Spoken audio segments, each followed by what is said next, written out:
The running back waiver wire options now, and we'll show you the running backs who are on a bye for Week 11. Remember, only two teams, so you got the Rams guys and the Broncos guys. You're clearly holding on to all of these. Maybe not Sony Michel if you've been sitting on him, but as we told you with some of these handcuffs, you might want to just stash Sony Michel just in case. The running backs to add for this week, and the highlights is clearly Ramondre Stevenson based on what he did in place of Damien Harris taking on the Browns. Maybe the starter once again against the Falcons. Deontay Foreman looks like the best running back for the Titans. We don't know if Mike Vrabel feels the same way, but if you just watch the Titans the last 2 weeks without Derrick Henry, Foreman definitely passes the eye test. And Wayne Gallman gets a big opportunity in front of him. If Cordero Patterson's going to miss time, he might even be better than Mike Davis moving forward. So you see the rest of these guys here are more, flyers. Latavius Murray, we hope he plays. We'll talk about him in a second if we need to. But in terms of Ramondre Stevenson, so if we get to Thursday and there is no Damien Harris, first, let's go short term first. So if there's no Damien Harris, we said top 12 guy, right? No, top 15. 12 to 15. Top 15 guy. Yep. Better in PPR or non-PPR, it doesn't matter. Doesn't matter. I don't think it matters. All right, yeah, did have 4 catches, did have 5 targets. He had a 2-catch game 2 weeks ago.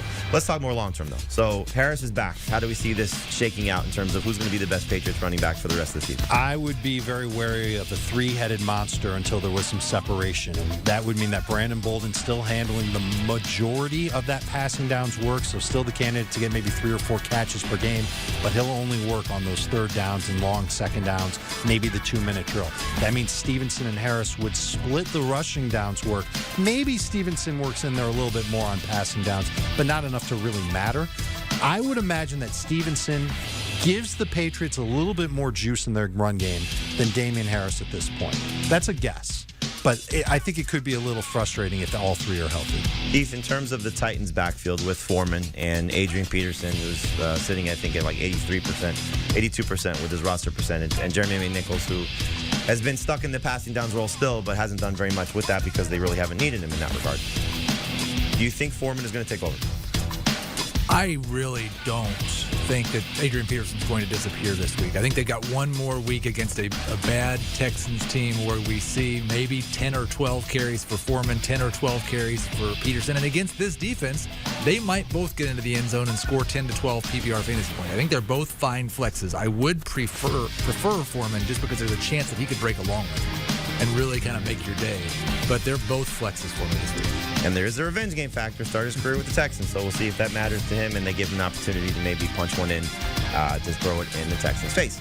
Wayne Gallman, as we said, we don't know the status of Cordero Patterson at this point. We're expecting him to miss Week 11 on Thursday night against the Patriots, so Gallman has an opportunity to maybe fill in as the second guy to Mike Davis.